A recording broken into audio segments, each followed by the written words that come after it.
Welcome to the Irresistible Woman podcast, your place to learn how to attract the right man this year with confidence and ease. I'm your host, Madeline Charles, and this is a very powerful, pivotal episode. I'm going to be talking about how my methodology and the way I support women has been evolving and what that means for you, and really how I can support you best moving forward. But before I get into all of that, I want to back us up for those of you that don't know how I actually attracted my husband and what that required of me. So I matched with my husband on an online dating app only after my roommate encouraged me to broaden my age range. I had a very narrow age criteria set on the app, and I was getting zero traction. I was super frustrated and feeling defeated, deflated, all the things. And my roommate was like, "Hey, why don't you just bump it up and see what happens?" So I did. I was like, "What's the worst that could happen?" I increased it, and lo and behold, then Sean, my husband, popped up, and he's 10 years older. And I remember being like, ooh, like I would never like think that I would want to go for that. He was also divorced, and at the time I had all kinds of limiting stories and beliefs around what that meant. And he wasn't necessarily like my standard physical type. So there were a lot of things on the surface where if you would have told me just like on paper, hey, here's a guy with these stats, like you want him? I would have been like, yeah, I don't know. I don't think so. I want this guy over here. But I also knew that the type of guys I had been attracting really were not a fit. They were not getting me where I wanted to go. So I was open to just trying something new. And lo and behold, I was very pleasantly surprised. And it was a really great realization that I had limited myself in so many ways because I had been very fixated on exactly how I wanted my man to look, what I needed him to, the whole package I needed. And life actually delivered something quite different. And I've seen that a lot with my clients who have found partners of different ethnicities, religions, backgrounds. Maybe they have a different career, or they actually have a kid, or they've been divorced or widowed or something. Like there's something that they come with in the package that is not necessarily reflective of the checklist they had in mind. And so I want to bring in this conversation today around what if some of the best things that happen in our love lives aren't things we could have put on a list beforehand. We couldn't have possibly thought up the thing that we really deeply actually wanted. So, this is something I've been thinking about in my own work a lot lately, and it feels exciting to share this with you. I have been reimagining the way I encourage women to work with what I call their love vision. If you've been with me for a while, you've probably heard me talk a lot about creating a love vision and how important it is. And I still deeply value you knowing what you desire. Women need permission to want more. They need to stop accepting relationships that just don't align. I also think women need to get out of the mindset of like, well, he's nice, so I guess I'll just make this work. Like he's the only one who's kind of around right now, so let's see what happens. So, really, prioritizing having a love vision has helped so many women develop standards, desires, be intentional in who they progress with. It had and it continues to have a really important place. And after doing this work for years, I've also started to see the other side of it where it's has the potential to really not be as supportive as it's intended to be. Because sometimes I see women get really attached to their vision in such a way that it feels less like a compass and it starts becoming another filter they use to determine whether something is worth exploring. And that filter just makes things really small and rigid. And I want to unpack that with you today because if having a love vision is narrowing your field of options so much to the point that nothing can filter in, nothing can actually get through, or you're so quick to dismiss, write off, say no to things because it doesn't perfectly line up, I want to offer a more expansive, what I believe to be, a more true embodied feminine way of being open and available while still being discerning and utilizing a love vision in a way that's actually going to be productive rather than a hindrance. So let's talk about when clarity becomes control. I see this sometimes where women will meet a guy and immediately she starts assessing Okay, does he fit what I said I wanted? Like, is he my type? Does his career make sense? Does he live in the right place? Do we have enough hobbies in common? Does he communicate exactly the way I imagined? Like, is this going to give me the life that I want? Right. And we get hyper fixated on the little details and details that, sure, have significance, but we can get really hung up on, wait, I said I wanted a guy that is going to spend his weekends like this. Wait, I said I wanted a guy who lives within this little radius. I said I wanted a guy, right? We get really like stuck on, but I said I wanted this and I claimed it and I decided it and I can't settle and I can't lower my standards and like I want what I want, you know? Meanwhile, that same woman who is immediately questioning, scrutinizing, analyzing every little detail and trying to superimpose her current reality to say, well, how could that possibly work in the future? Right. So she's trying to kind of figure out all of these things, trying to control, trying to just get in the weeds with it all. Meanwhile, she might actually be connecting with this guy that she feels incredibly relaxed around. She is laughing more than she has in years. She actually feels kind of desired. She feels safe around him. She feels like there's something that is opening up in her that she can't quite explain. But rather than being curious about that and leaving space for that all to evolve, she goes back to the list and is like, ooh, but the list, he doesn't fit the list. So what am I going to do with that? So a checklist starts to say, does this match? And embodiment asks, what am I experiencing? And that's the real distinction I want you to hone in on. Because there are invisible assumptions that exist within a love vision that I think are really important to name to help you understand where having a vision can actually derail you sometimes from what is ultimately meant for you, that's going to provide a feeling of fulfillment and satisfaction beyond anything you could currently comprehend. So I need you to realize that you don't create a vision in a vacuum. Your ideas around what are possible for your life are influenced by your age, where you live, your dating history, what you've seen happen to your friends, your parents' relationships, the relationships you've experienced, and ultimately what you've been told is realistic, which I don't know about you, I'm allergic to that word. And yet it is so pervasive. So for better or worse, all of those influences seep into our subconscious. And then sometimes we don't even realize that we have narrowed our desire based on all of those influences. And you might consider what you have laid out in a love vision and you say, well, I'm just being realistic. But what actually might be coming through is, I've decided that this is all that's available for a woman like me, given all of the criteria I just shared.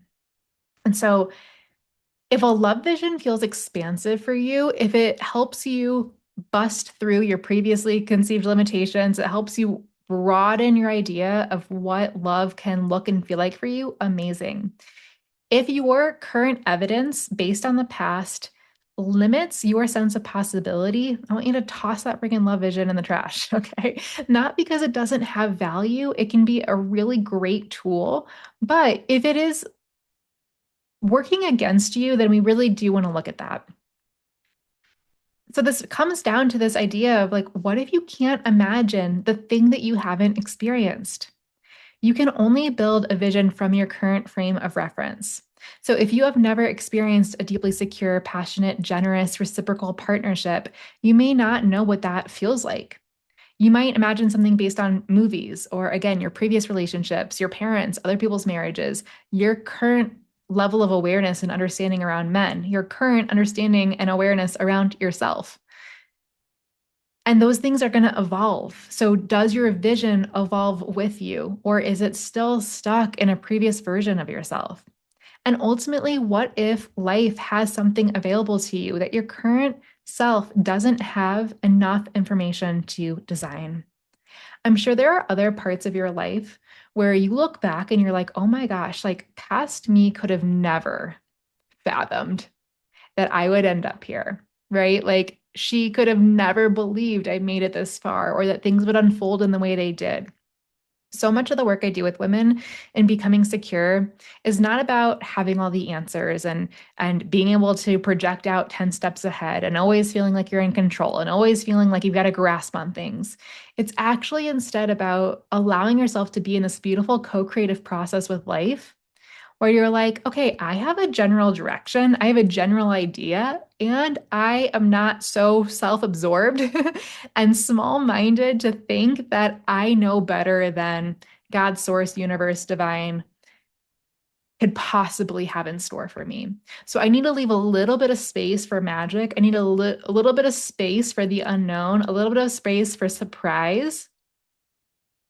Because if I get so hyper fixated on it needs to look like this or else, I'm basically telling life I know better than you. And I know that you've had experiences where you've had your freaking socks blown by life showing up in ways that really delivered beyond anything you could have perceived.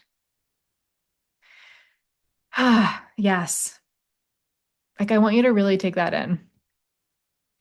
Now, I want to clarify, being open does not mean having no standards. Like when I say exercise your love vision with caution. I'm not saying like drop your list and just whatever comes your way, be loosey goosey. No, I'm not saying being receptive equals being passive. I'm not saying that I want you to be flexible so that you don't have any standards. You can still know I am available for committed partnership. I want emotional intimacy. I want a man who genuinely desires me. I want generosity. I want attraction. I want to build a life together. Those are deep desires and standards. And we do need standards to inform, hey, is the way that we're interacting together up to par with the way I want to be experienced in love? Like, we do need that. But I want you to examine where you've become very narrow around how you need to experience those feelings. And the best way to break out of that rigidity is to come back into the body. So if you're not solely focused on your list, how do you discern? You begin paying attention to your lived experiences. I want you to, yes, know generally what you have in mind, what would feel good, but then more so to focus on how do I feel around men? Do I feel more or less like myself around any particular guy? Do I feel relaxed enough to actually like experience what's happening in this moment? Is there desire? Is there curiosity? Do I want to know more? Do I feel safe? But then make the important distinction. Your body isn't automatically telling you the truth just because it's your body. Your body can hold on to old patterns too. So this is not simply saying just trust your gut.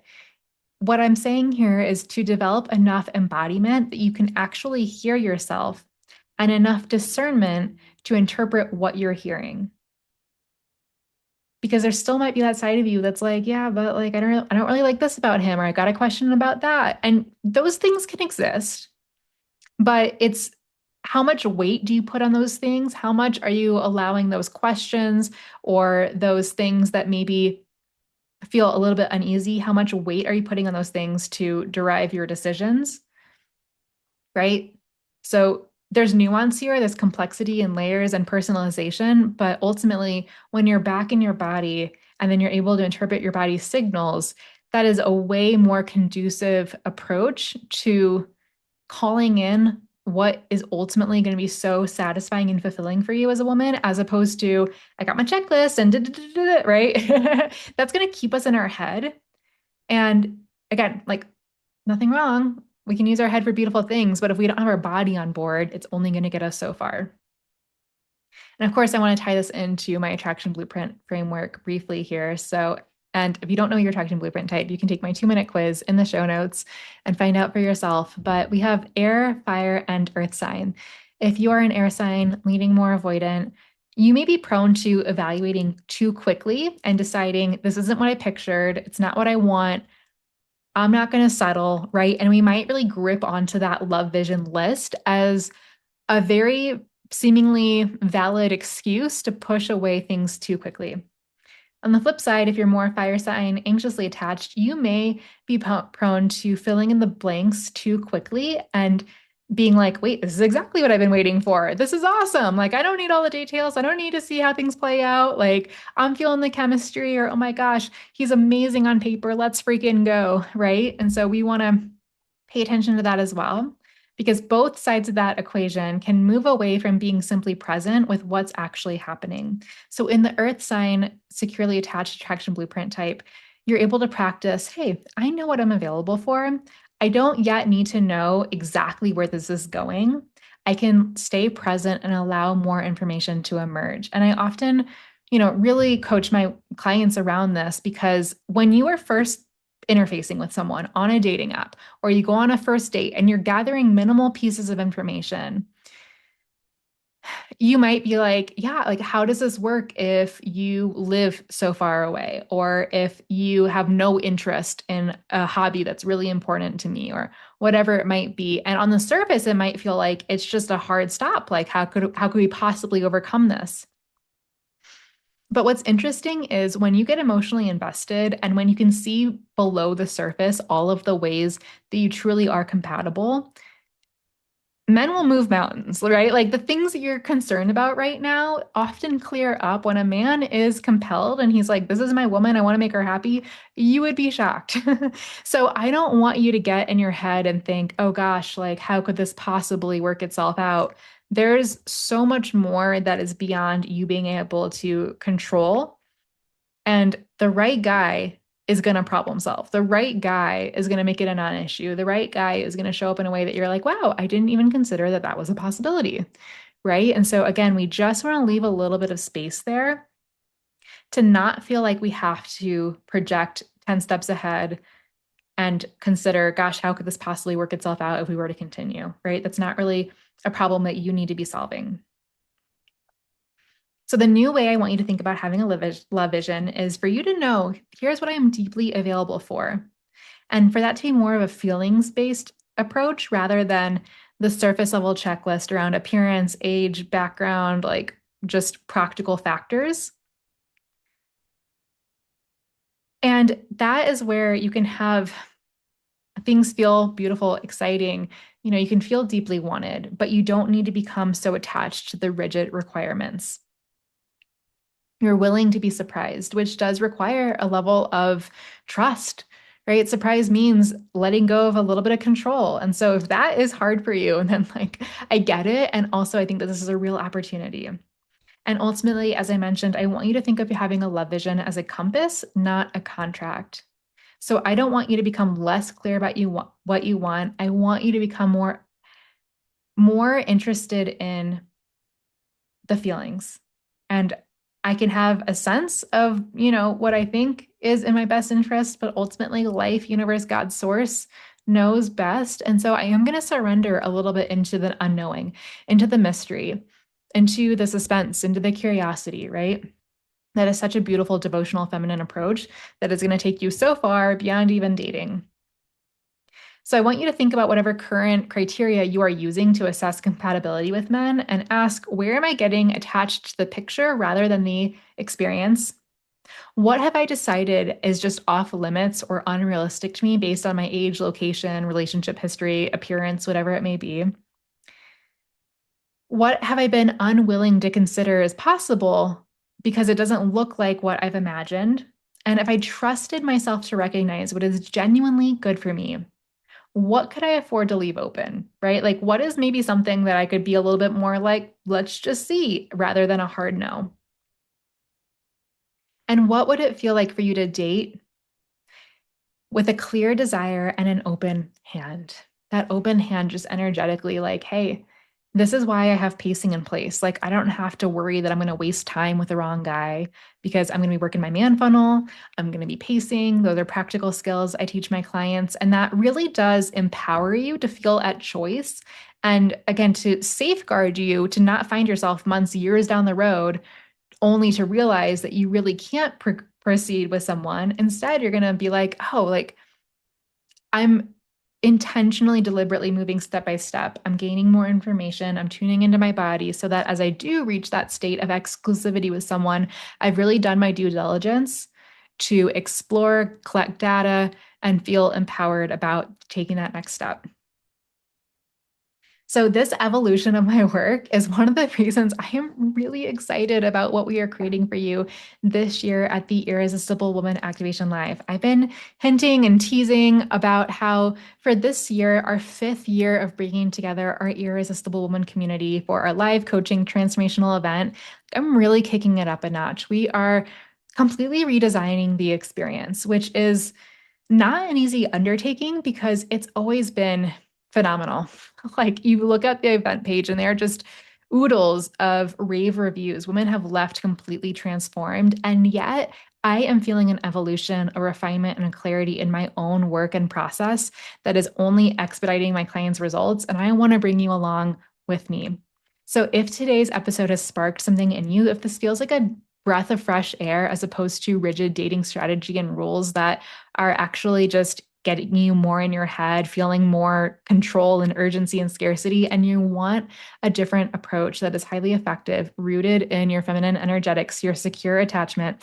This is what we were working on at the Irresistible Woman Activation Live because it's one thing just to hear this episode on the surface, but I want to work with you in person, face to face, to go deep, to create a lasting embodied change in community in a way that we just simply can't do online. So check out the show notes. I recently completely revamped the event page to accurately reflect exactly what we're up to there. So give it another look if you've already checked it out before. Chances are you're going to have that immediate clarity to know if this is the space for you. And if it is, you can secure your spot before early bird tickets rise on September 15th. I am sending you so much love. Thank you for tuning in. Until next time, keep shining your love light and bye for now.